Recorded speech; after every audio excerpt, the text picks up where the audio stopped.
बांके बिहारी भारत का एक ऐसा मंदिर जहाँ की मूर्ति को ना ही किसी मूर्तिकार ने बनाया है और ना ही ये और मूर्तियों की तरह धरती चीर के निकली है, बल्कि कृष्ण के बाल स्वरूप की यह मूर्ति खुद एक भक्त के भक्ति से प्रसन्न होकर स्वयं भगवान कृष्ण इस मूर्ति के रूप में प्रकट हुए थे। आज हम उस भक्त की कहानी बताएंगे जिसने कृष्ण को अपने भक्ति से स्वयं आने पर मजबूर कर दिया था। बांके बिहारी की ये मूर्ति साक्षात भगवान श्री कृष्ण की स्वरूप है, जिसे कोई नजर भर देख ले तो मोहित हो जाता है। वृंदावन के निधि वन के पास स्थित बांके बिहारी का मंदिर अपने अंदर कई रहस्यों से भरी कहानियों को समेटे बैठा है, जिसे आज हम आपसे रूबरू कराएंगे। सबसे पहले जानेंगे इस मूर्ति के प्रकट होने के पीछे का कारण। तो इस कहानी की शुरुआत होती है आज से 600 साल पहले वृंदावन से थोड़ी ही दूर उत्तर प्रदेश के अलीगढ़ में 1478 ईस्वी में कृष्ण के अनन्य भक्त स्वामी हरिदास जी ने जन्म लिया। स्वामी हरिदास अकबर के समकालीन थे और साथ ही अकबर के 9 रत्नों में से एक तानसेन के गुरु भी थे। स्वामी हरिदास संगीत के प्राकंड विद्वान थे। अकबर भी एक बार वेश बदलकर हरिदास जी के संगीत सुनने आया था। इतना ही नहीं, बैजू बावरा भी स्वामी हरिदास का ही शिष्य था। कहा जाता है कि स्वामी हरिदास के कुल गुरु के पूर्वज ने ही द्वापर युग में कृष्ण और बलराम का नामकरण किया था। बात करें हरिदास जी की तो वो बचपन से ही कृष्ण की भक्ति में लीन रहते थे। फिर उनके वैराग्य को देखकर उनके परिवार वालों ने उनकी शादी हीरामती नामक लड़की से कर दी। परंतु 25 वर्ष की अवस्था में स्वामी हरिदास ने गृह त्याग कर ब्रज की ओर चले गए और वहाँ की कुंज गली में यानी कि आज के निधि वन में संगीत साधना करने लगे। उनकी वाणी इतनी मधुर थी कि स्वयं कृष्ण और राधा उनके संगीत को सुनने के लिए आने लगे। एक दिन कृष्ण और राधा संगीत सुनने के लिए आए और उनकी गोद में बैठ गए। हरिदास जी ने बोला, प्रभु मेरे पास ही रह जाओ, जिसे मैं हर क्षण आपको देख सकूं। कृष्ण और राधा हरिदास जी की ये बात मान गए, लेकिन हरिदास जी तो एक सन्यासी थे। उनके समक्ष यह परेशानी थी कि वो राधा कृष्ण की सेवा करेंगे कैसे। स्वामी हरिदास जी ने कृष्ण और राधा से बोला कि प्रभु मैं आपके लिए तो एक लंगोट की व्यवस्था कर ही दूंगा, लेकिन राधा रानी के लिए सुंदर वस्त्र कहाँ से लाऊंगा और कहाँ से अपनी राधा रानी के लिए श्रृंगार लाऊंगा।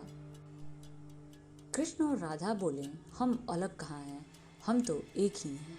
ये बोलकर राधा कृष्ण एक दूसरे में ही समाहित हो गए और जो कृष्ण का स्वरूप हरिदास जी के हृदय में था वही मनमोहक स्वरूप में मूर्ति के रूप में कृष्ण प्रकट हुए। निधि वन में ही हरिदास जी ने आजीवन अपने बांके बिहारी की सेवा की। फिर अपने छोटे भाई जगन्नाथ जी को बांके बिहारी की सेवा सौंपकर 95 वर्ष की अवस्था में निधि वन की ही धरती में समाहित हो गए। आज भी जगन्नाथ स्वामी जी के ही वंशज बांके बिहारी की सेवा करते हैं। आज भी निधि वन में स्वामी हरिदास जी की समाधि मौजूद है। ऐसा भी कहा जाता है कि स्वामी हरिदास पूर्व जन्म में कृष्ण और राधा की सखी ललिता थे। स्वामी हरिदास ने ही सखी संप्रदाय की शुरुआत की थी। हरिदास जी के निधन के बाद बिहारी जी की मूर्ति कई सालों तक निधि वन में ही रही। बांके बिहारी के मंदिर का निर्माण 1861 ईस्वी में कराया गया था। तब निधि वन से श्री बांके बिहारी को लाकर इस मंदिर में स्थापित किया गया।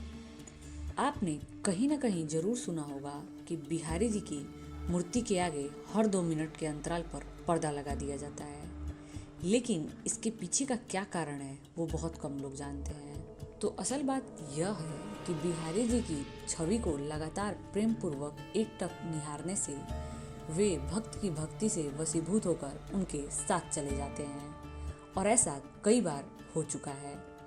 कई बार बिहारी जी भक्त के घर तक चले गए हैं और वहां से गोस्वामी बिहारी जी के विनय कर पुनः वृंदावन लाए हैं। इसलिए बिहारी जी को हर 2 मिनट में पर्दे में कर दिया जाता है ताकि कोई उनके आंखों में देखकर मोहित ना हो जाए और बिहारी जी उनके पीछे ना चल पड़े। अगर आप उन भक्तों के बारे में जानना चाहते हैं तो कमेंट बॉक्स में ज़रूर लिखें। फिर अगला वीडियो में हम आपको उन भक्तों के बारे में बताएंगे।